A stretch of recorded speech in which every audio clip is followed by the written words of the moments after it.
Patrick Murphy is the Program Director in University of Notre Dame Initiative for Global Development.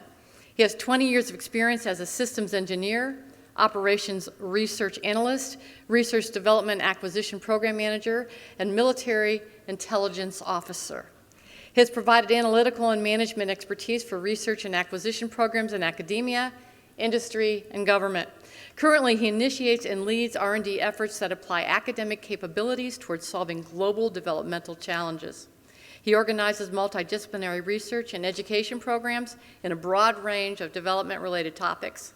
He's developed collaborations that include faculty from engineering, science, social science, and the fine arts. Prior to coming to Notre Dame, Mr. Murphy managed research efforts in the Homeland Security Advanced Research Projects Agency and provide for more resilient electric power systems to prevent and recover from disasters. For the military, developed models to predict approximate technology development and integration timelines for complex systems. He earned his BS and BA from the University of Notre Dame, an MA from George Washington University in International Affairs, Science, Technology, and Policy Concentration and Operations Research. He will tell us how he is doing the impossible in remote communities of Africa and elsewhere. Please welcome Patrick Murphy.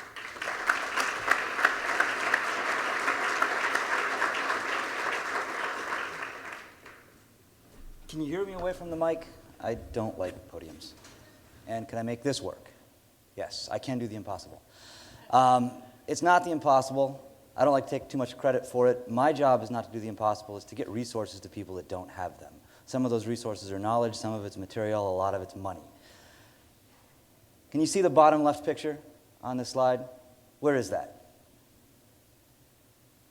Anybody take a guess? Where is that? We can go interactive here. China? It could be, but it's not. But that's kind of the point. It could be Sao Paulo, it could be China, it could be South Africa. That is a challenge in the developing world where electricity costs more than people can afford, so people throw a wire up to it to try to get it because they need it in order to develop, but can't afford it. Which then leads to a downward spiral of the availability and the reliability of that grid because that's not maintainable. That has more power going out than the utility put in. It has less money coming in than it takes to operate and maintain it. So then you end up with the Roman aqueduct decaying and decaying until you have a collapse. That in the next picture there is in DR Congo. They don't have to collapse. They don't have anything. We'll talk about more of these. So we'll talk about lack of electricity, what it means for development, and it's more than just access. Everybody talks about access to broadband, access to electricity, but there's some reliability issues that we need to talk about too. And we'll skip the about NDIGD, my group. You guys can take that home and read that at your leisure. So if you don't have access to electricity, you're poor, period. Let's do a little exercise. Everybody stand up. If your birthday does not have a 1, 2, or 3, it's not the first, second, or third of the month, sit down.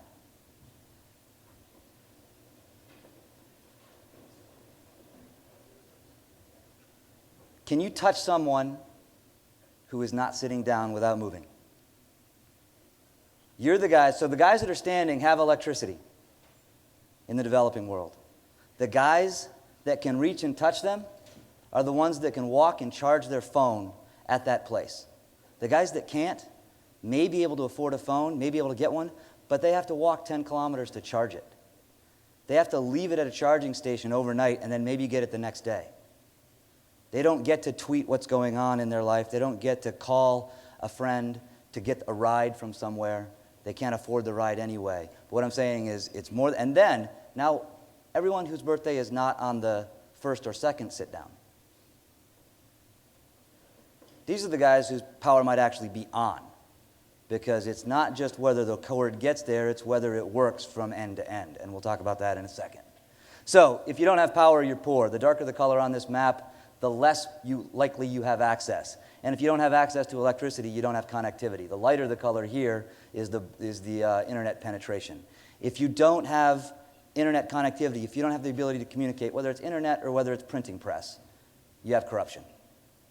If you can't speak about what's going on in your community, you will be taken advantage of by someone, whether it's the government or business or someone. And then, everybody read Barnett's books, The Pentagon's New Map? If you haven't, it's a good read. Bottom line, one of the things I really like from it is his description of where we will have trouble as a military. Where will the military deploy over the next few decades? And it's the same places we were just talking about for the same reasons. They are part of what he calls the non-integrating gap. It's where infrastructure doesn't provide the needs that people have. And when people don't get their needs, they will fight for some way to get them. Energy is one of those needs. Development is linearly correlated. GDP, your income is linearly correlated with energy consumption. This has been known for a long time. You can look at this map quickly and see that, well, some folks are extremely energy intensive per unit GDP. That's because they have it. Russia doesn't need to be extremely energy efficient because they had coal and gas reserves for a lot of time. Countries like Ireland and Japan that don't have native resources for energy have become more energy efficient.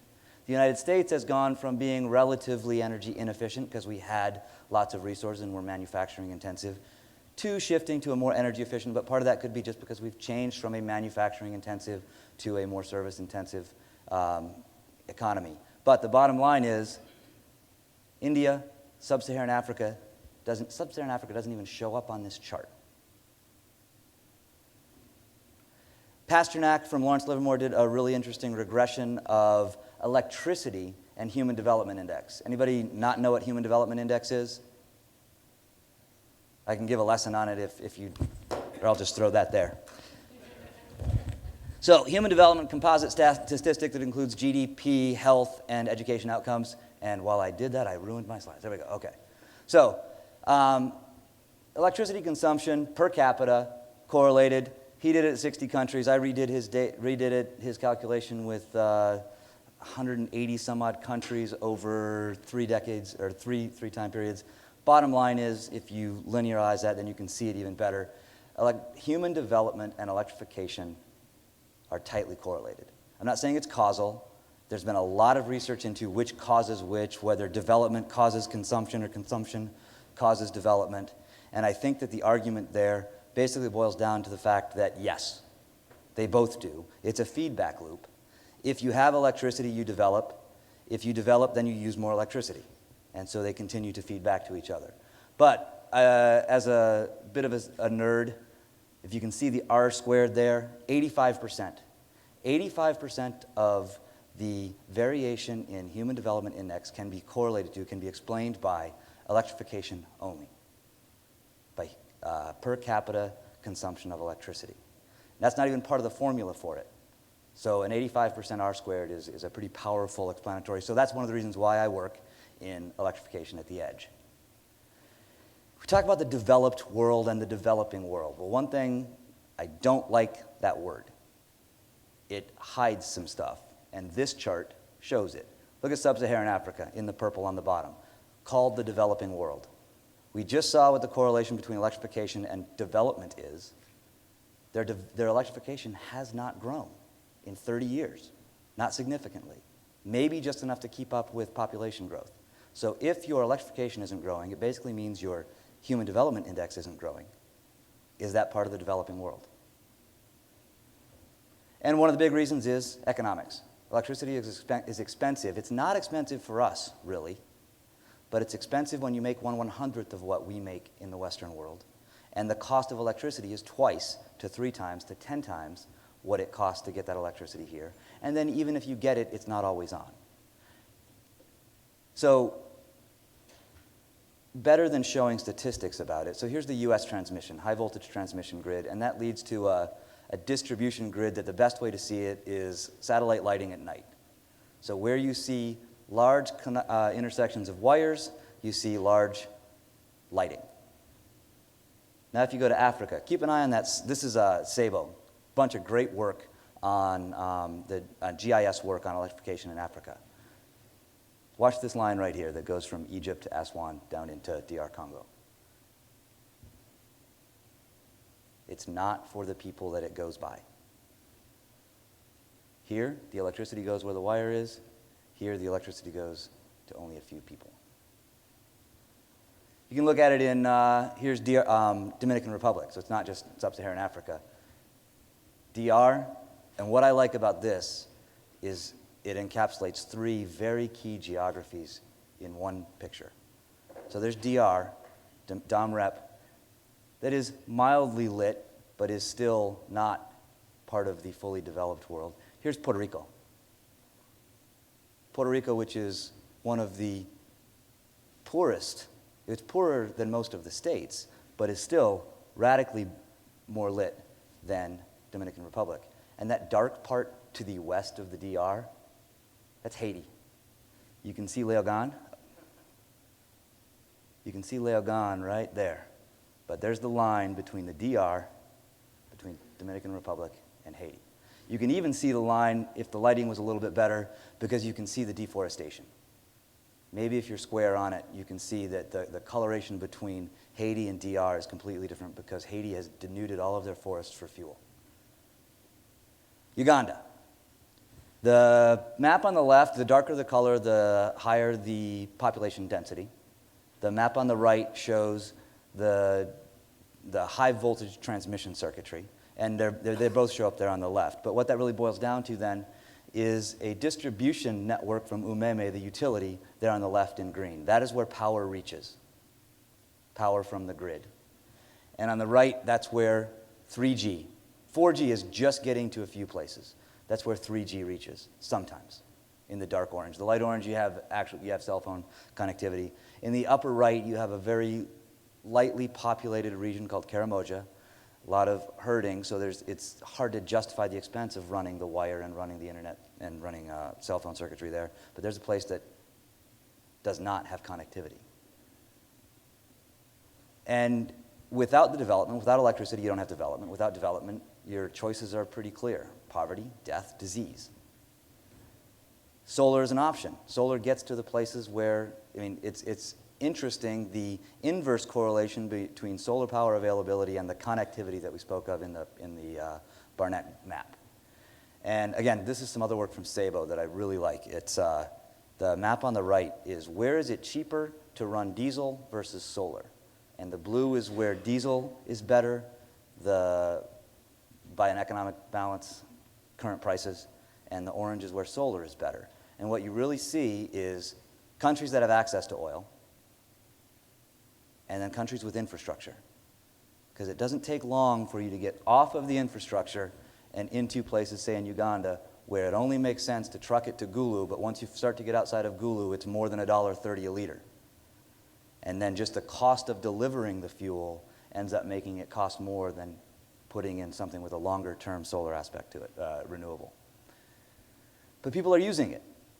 There are lots of entrepreneurs. This is in a place in northern Uganda called Pabo, where the guy's cutting hair with a 80-watt solar panel, a car battery, and an electric clipper. There are some things, though, that there becomes a huge capital barrier to entry. This is a 20 horsepower, 20 kilowatt, give or take, Chinese generator used to grind OD, peanuts. It would take a very large solar array, hundreds of thousands of dollars of solar capital to have this much power. Diesel works for some things. You just can't beat liquid dead dinosaur for energy density.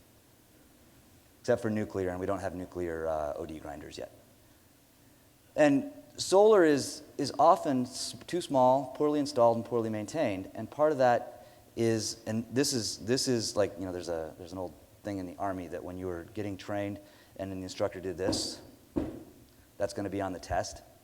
So this is a foot stomp moment. Poorly maintained. Why? Who installed this? An NGO from Japan. I'm not blaming Japan, we do the same thing. An NGO from Japan came in, flew in, installed it, and flew away. 2 or 3 years later, who's operating and maintaining it? Who did they train? Who's going to continue to operate and maintain it? It's got a 20-year life cycle. It's got to last 10 years for it to pay for itself and for it to be economically sound. There's a reason why diesel makes a lot of sense in many cases, even gasoline. It's because the upfront cost is low. The maintenance, the technical knowledge is there already in large part. The ability to fix it is there, and its life cycle is only 2 or 3 years before you're into the payback period. Here, you've got to make it last 10 years, and you don't have a maintenance person that knows how to do it. But then the grid is also too small, poorly maintained. This is a bit complex, but I want to run through it for a second. Basically, in the availability of the grid, there are two variables. When I had everybody stand up, there's one that was access. And access is not on this chart. This is reliability. And in reliability, there's does it break?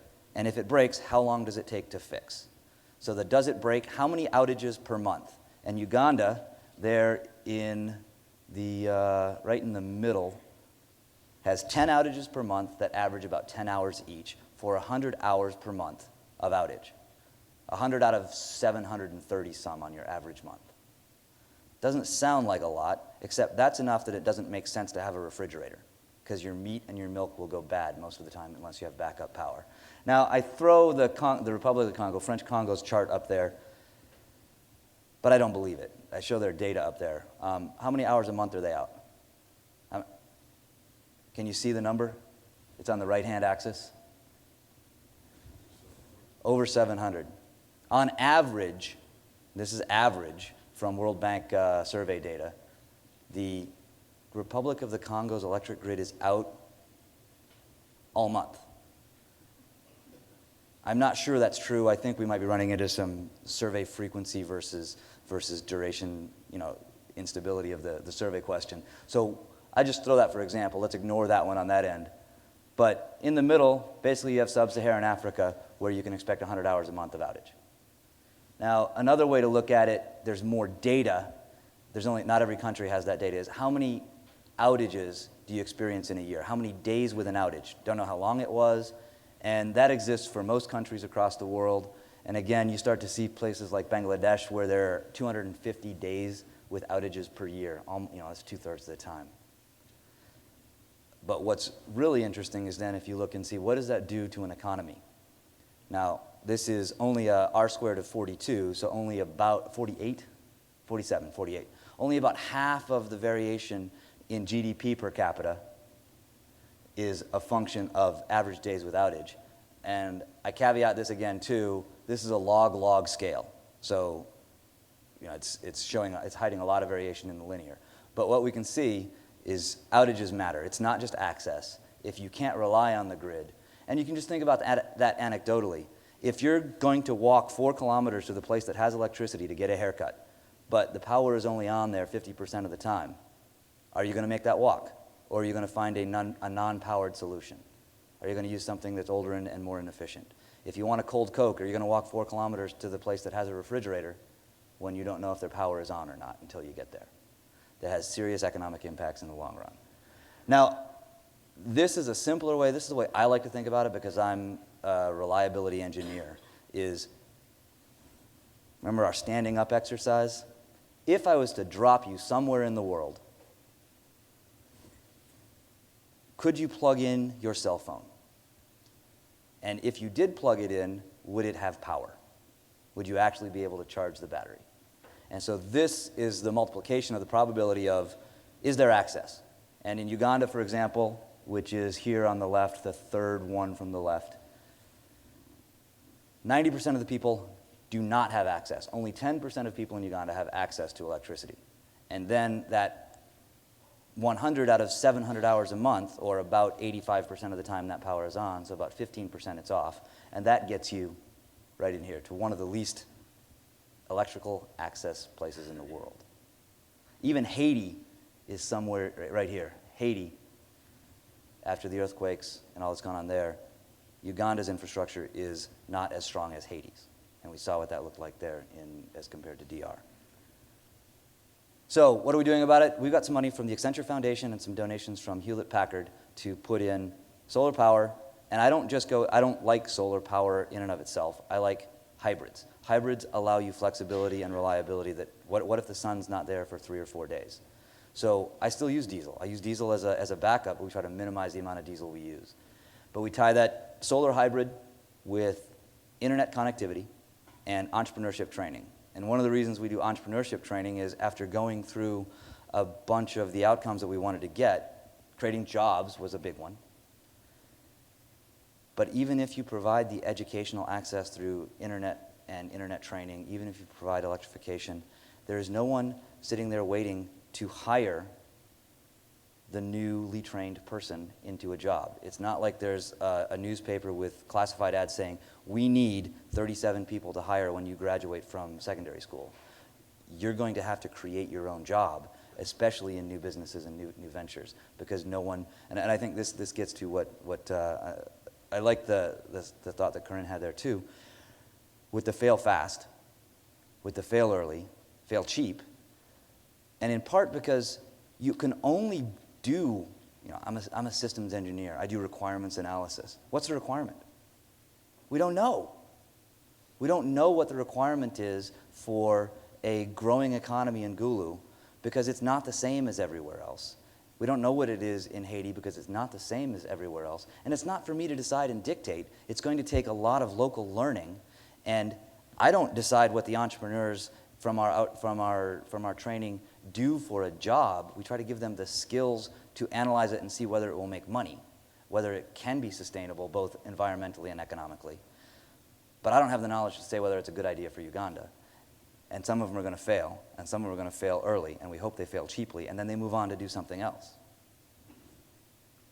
That's just a summary of the site. We're doing 3 sites as a pilot, again, to allow us to fail and learn and see what should be done next. And so I don't want this to be a slideshow. If you have any questions on anything you see, please let me know. But these were a lot of the fun pictures I took in a month-long installation trip this past summer. One of the first things, and this got to that the small, rickety, doesn't meet the needs solar installation that will fail hard soon because there isn't someone to maintain it. First thing we wanted to do was train a bunch of installers, at least with some basics of how to operate and maintain and install a solar hybrid microgrid.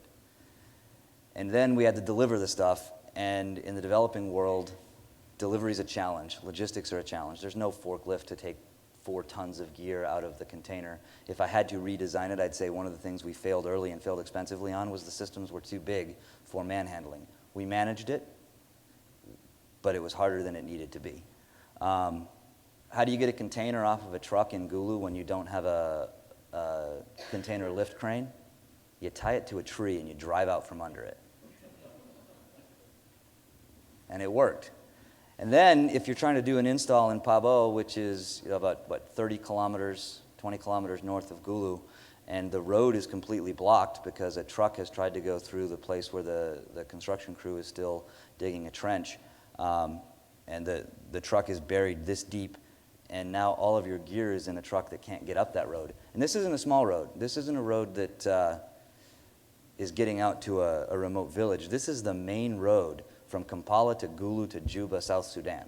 This is where all of the food that goes from banana farms in Uganda to take bananas into South Sudan goes, and it's blocked, completely blocked. There is no passing it, except if you have a motorcycle and you bonsai down over the side of it. So the team of 20 that we had trained that was supposed to go up and learn how to finish this install didn't quite make it. 4 of us did on motorcycles and finished the install with a Leatherman, which was fun.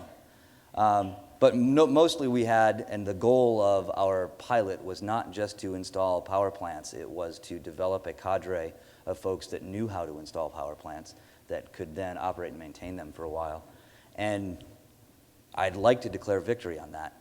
On the first installation, by the end of the day, I could barely walk from going up and down the roof, from chasing things down that were not being done the way I thought they should be done. And I wasn't worried about whether it was the best way. I was worried about whether it was safe because I wanted them to learn ways and adapt to it. The second installation was the one with the Leatherman, and I was a little bit involved with that, but mostly I just had to coach the 4 guys as we did a little bit more simple one. And the third one I sat and watched. The only thing I did on the third one was install the lightning arrestor because I wanted to feel like I had done something that day. And this is the team that did it. We connected that to this business and entrepreneurship training center at each site. And the first thing that would happen once we had power to them was the folks that were working on the solar installation would try to get online as quickly as they could because they could.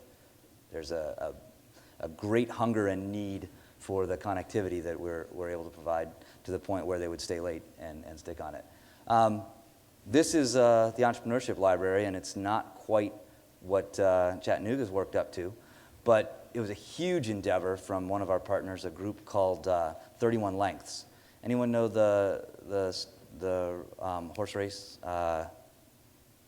Who's the dominant racehorse, the one that just crushed everyone? Secretariat. So Secretariat won the race by 31 lengths. So their NGO name is 31 Lengths, Run Your Own Race. And they're building this entrepreneurship center in Lacho in northern Uganda. They started with some library books. We now have them connectivity, so they don't just have access. Paper books matter. People still want to be able to turn pages on a lot of things. And for someone especially who hasn't had access to a book, it's a huge, huge learning endeavor. But then also through the internet connectivity that we have an intranet library where we have a lot of access to things that are local. And then it's a narrow pipe, and we're working on it to get back to internet access. But we try to bring a bunch of stuff, video training and things like that, into the intranet so that it can go inside basically almost a gig internal pipe, but the bottleneck is reaching back out to the world.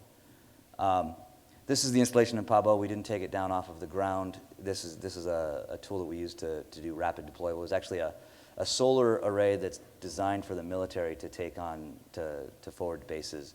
And they face a lot of the same challenges that are faced in a developing world, in the austere environment, you want to have the IKEA version of plug and play, open it up, unfold it, and have it work, rather than having to spend weeks tightening bolts and connecting things. And that's the installation crew. And then that's the other internet cafe there that we hooked up there with our city manager, the Pabo sub-county directors checking out their newly found connectivity. And that's our first customer. So one of the things that we also wanted to do is this power was supposed to go to a scale where household electrification works really well to get lighting, and it does great things. It keeps people from burning taduba and kerosene and other dirty fuels for lighting at night. And so, put a small solar panel, even just a solar lantern, can get away from those harmful health effects of breathing internal smoke, breathing smoke inside the home. And then it allows you to study later at night. And so it can have the longer-term increased education outcomes with increased income outcomes from that. But as far as doing work today and starting a job, that nanoscale solar, the tens of watts, doesn't let you do real work. Now, the first thing that people will say is, well, you could have a cell phone charging business. Yes, you can, and that's one of the first businesses that have come from a lot of these. But how many people can have a cell phone charging business? About 1 in 20. And so there has to be some next level of, maybe we can't do peanut grinding yet from a small scale solar just because it takes that much power, but there's a lot of stuff in between. Things like starting a cantina to sell a cold beverage where you could only use to get warm. Clinics are also, that same technology to do the cold beverage also can keep medicines cold and make them last longer and allow you to provide medical services. What David Akena does is fixes things. He's been running a small welding shop, a soldering shop, from an 80-watt solar panel on his house, and now he has access to kilowatt scale. So he can work longer, have more customers, and that smile on his face is because he knows what that means for his ability to feed his family and send them to school. And despite the Dr. Seuss ladder, this was actually a safe installation on the roof of King James School in Lyra. And one of the big things I wanted to say there was these guys bought in. They were very concerned that we were selling them smoke, that to get to this school in Lyra, we had to go by 30 other schools from where we were based. And why would we go by these 30 schools and go to King James School in Lyra? So they wouldn't wire the place. They don't have any electricity at the moment. They wouldn't wire the place to get ready for the installation until we showed up with the gear. But then that meant we couldn't show up with the gear because they weren't wired and ready for it. So we were in a bit of a catch-22. And finally, after lots of miscommunication, we convinced them that we actually were going to show up with a solar power plant for their school, and they put in just a beautiful bit of wiring, and I wish they would come to my house, because they plastered everything into the walls. It was well-protected circuitry. I'm very confident that they will be able to keep this thing up and running after what they have learned. And so this is a picture of the power that we were able to get. It's static right now. I'm having a hard time getting it dynamically because the pipe is so thin. We get timeout errors all the time trying to get second-level data from our sites. And this is really what I try to do, is get research quality data. And I've got a guy that does control systems for microgrids who wants second-level data on what are the instabilities going on, how's the power being used, what does something like this power spike here in the middle at the end of the day, in that middle day, what does that do to the stability of the system, and how can the system manage it? If you can't tell what this is 3 days in Pabo, and the yellow is the use of the computer center using power. The green is the solar energy generated, and then the light turquoise, that's a soldering iron. That's Mr. David Akena fixing radios at night, and with his solar-powered soldering iron. And we can blow it up, and I wanted to show it. This is just a few minutes of a view to show that sometimes we run into the problem that the solar power is less than what we're pulling from right now, but that's why we have batteries. And if the batteries go down, that's why we go into a hybrid system that I would like to include diesel as a backup, just both for reliability, but then also to tend to the system. And what does this mean for impact? And that Pasternak data on a regression of HDI, I did doubled that up and then backed it back all the way out to what would the impact be at various levels on GDP directly. So at Uganda's current level of development, for every additional kilowatt hour of consumption, you can expect $10 to $15 of economic activity. And when that kilowatt is costing on the order of 50 cents to $1, that's a pretty good investment, especially when that is so correlated with the other factors of human development. Now, ICT, I don't need to tell this audience about the importance of ICT, but one of the things that got us working in Northern Uganda was this group called Bosco Uganda. And I actually know Father Gino and was invited here through Father Gino because he shares some space with Bosco Uganda in Gulu. And what Bosco does is provides internet connectivity originally to displaced persons camps in Northern Uganda. And the founder, a guy named Gus Zilke, who is kind of a rock star in a lot of ways. He's completely unassuming. Overweight, not healthy, catechist from South Bend, Indiana, went to Kampala to give a talk to a church group, to a group of bishops and priests, and wanted to go up north. And this was in the heart of the Coney Wars. This is when Northern Uganda was pretty much no-go. And they said, no mono north. You can't go north of, why you can't go north of the Nile? It's not safe. They'll stop you at the bridge and they won't let you go. So Gus said, okay, I won't take the bridge, I got you. And he went over here and he said, hey, can I charter a flight? And so he booked a flight up to the north and ran in. And one of the, long story, don't want this to be a slideshow on my summer vacation to Uganda, but he asked this nun, what can we do? How can we help? I want to help raise money and help the people in displaced persons camps. And he was thinking, well, wells, clinics, schools. And she said, I want internet connectivity. And he was a little taken aback by that. And he had to dig in and ask why. And she said, well, you can buy me a well, you can raise money for a clinic, but if I have connectivity, I can first know what's going on. I don't know where the Coney army is right now, and it helps me to share that information with this community to know whether they need to go hide. But I can write a grant, and I can get 10 wells, and I can write another grant, and I can get a clinic, and I can write another grant, and I can get a school. But if you give me one of those things, that's all I have. And it's the teach a man to fish that's been beaten to death for 30, 40, 50 years of development thought. But the connectivity lets the person take control of their own future. And I'll take questions because the rest of this stuff is nerdlicious.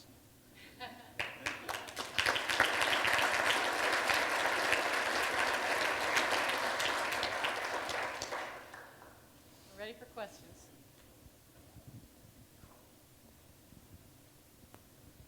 You scared them, Patrick. You scared them. But I've never heard anything, I think, more astounding in terms of the importance of connecting, empowering, transforming than even this last section. Incredible. Please ask a question. Stump me. Please, sir. So you've done all the analysis and you know pretty much what's missing, wrong, and ought to be. I think I would say we know what is necessary, not necessarily what is sufficient. So what are you doing about sufficiency? Well, I don't know yet. There's so much that needs to be, well, let me see which one. I know that electrification is foundational because communication is foundational.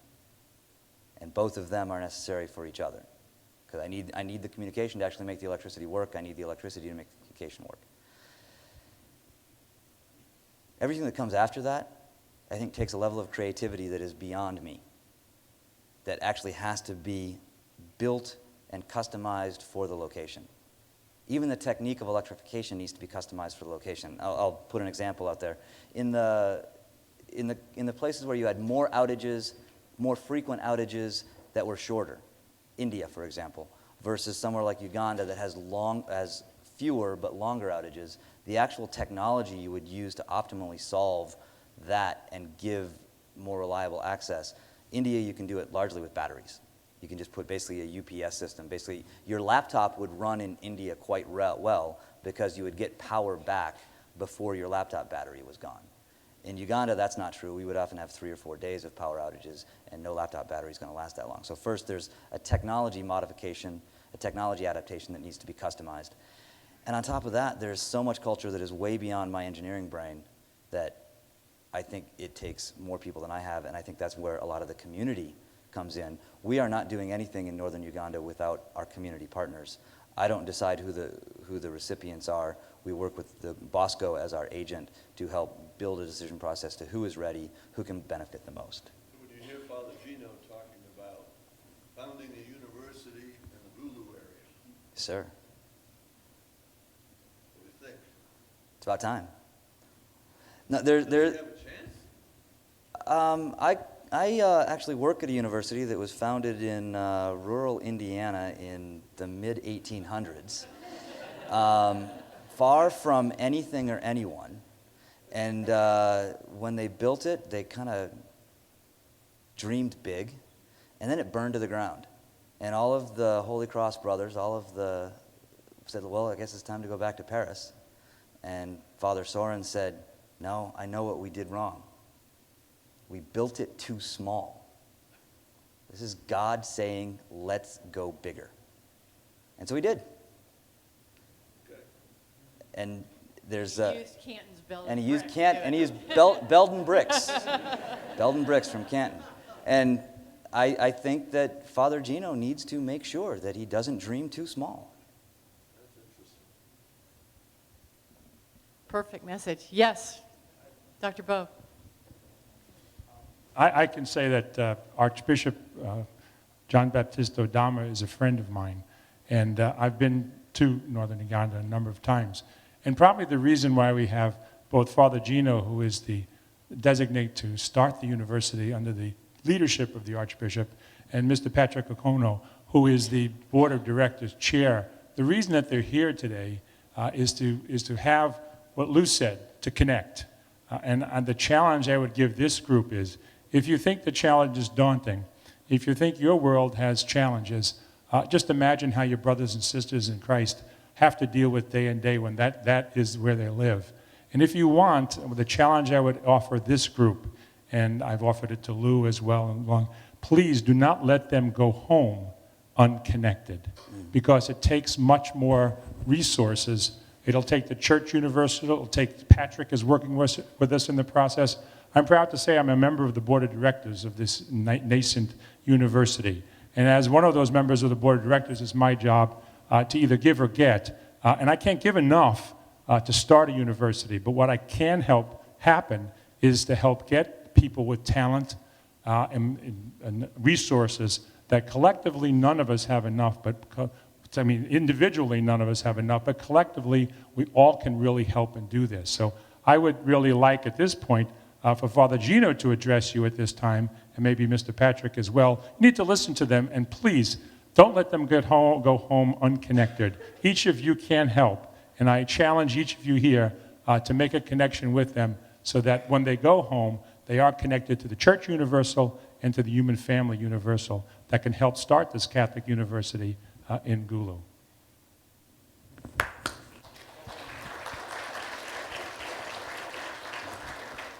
Father Gino. May I come up here? Yep. The floor is yours, sir.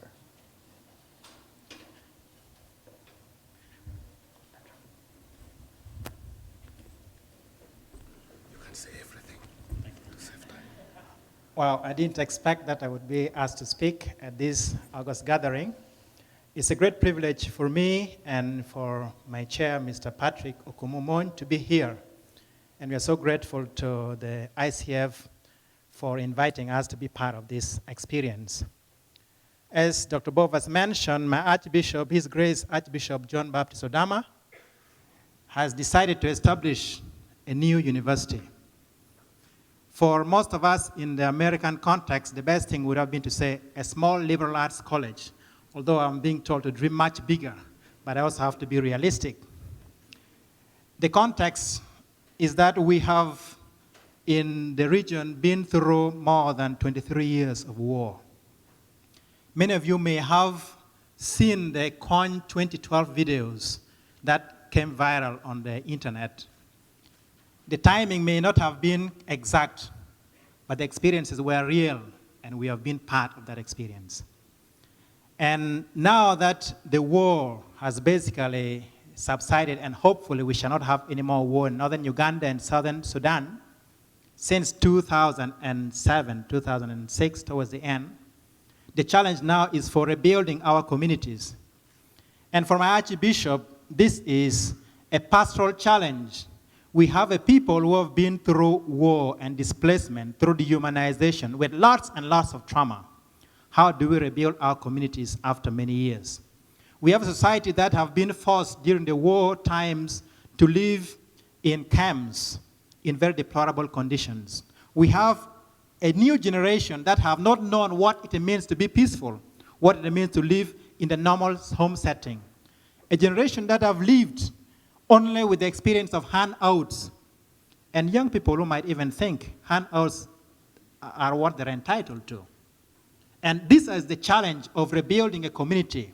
And my Archbishop sees that, yes, we have to establish this university, first of all, to address the trauma and the effects of war. It's like an emergency response to the war and its effects that will take many years. But this is just the first step.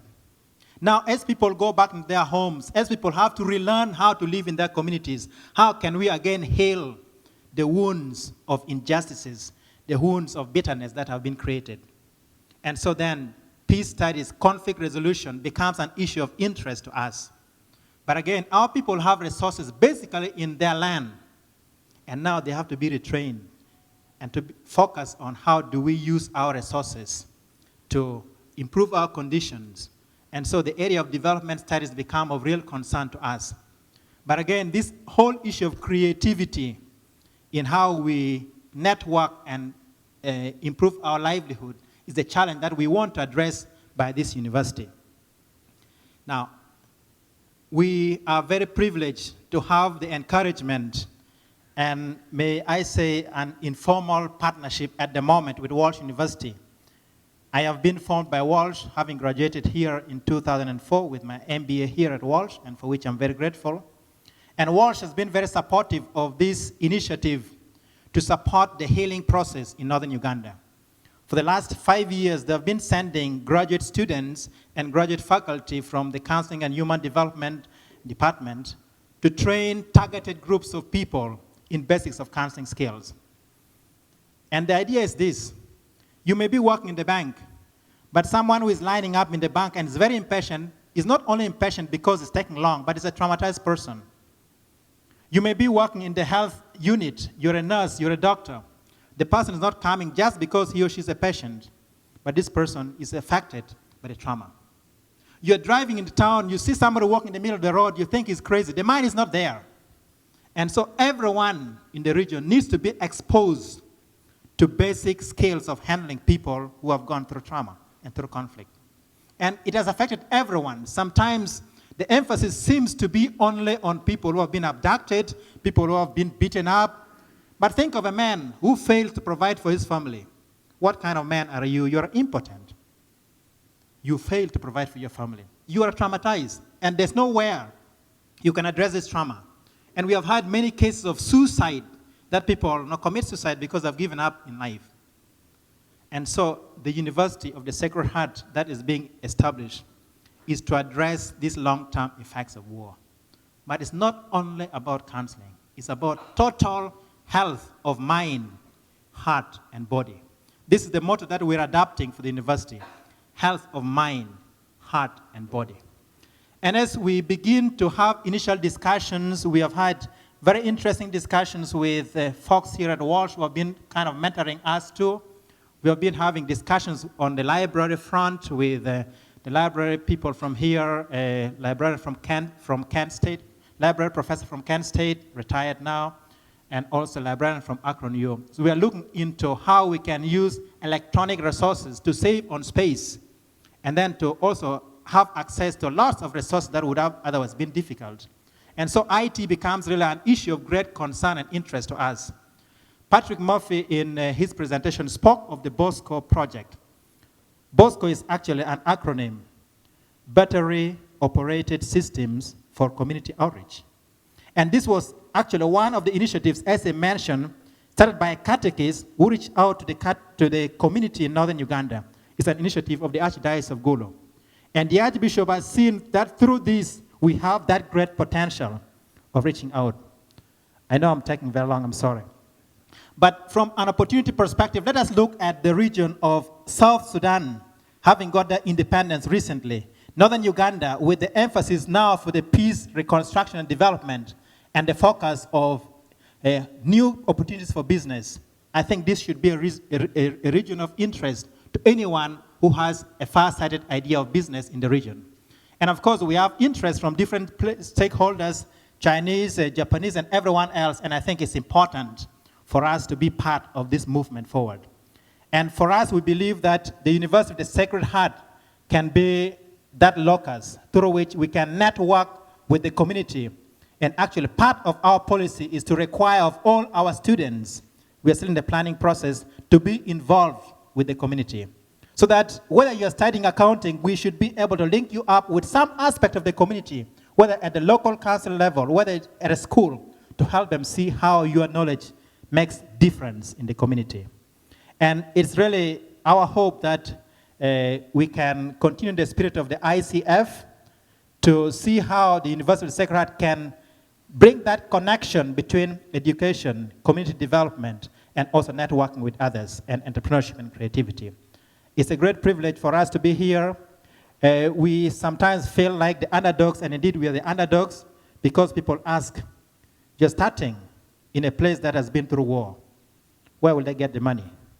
Who will pay for it? All these are real questions that from a business perspective you cannot ignore. But from a man of faith like the Archbishop, he tells me, all the money in the world belongs to God. God has that money. And if it is God's work, it's going to happen. If you believe you're part of God's work, you will help to make this happen. Thank you very much. God bless you.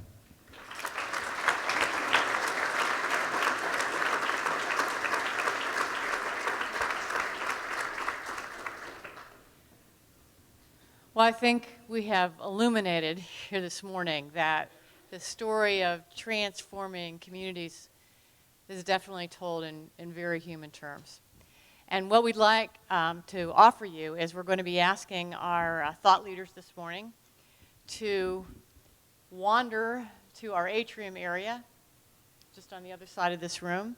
And we have some focal points there so that you would have the opportunity to connect with any of our thought leaders this morning, including our delegates from Northern Uganda, so that you can ask them questions, share something, or just say you were with a celebrity today. So they will be out there following this session. And remember that when lunch comes up at 11:30, we have an incredible speaker for you that will take us on to the promise. Okay? And we certainly have a good feel for the challenges and the beauty and faith of solutions. So would you please help me again in thanking our thought leaders this morning, Trung T. Lee, Corinne Hill, Patrick Murphy. You were incredible. Thank you very much for being with us.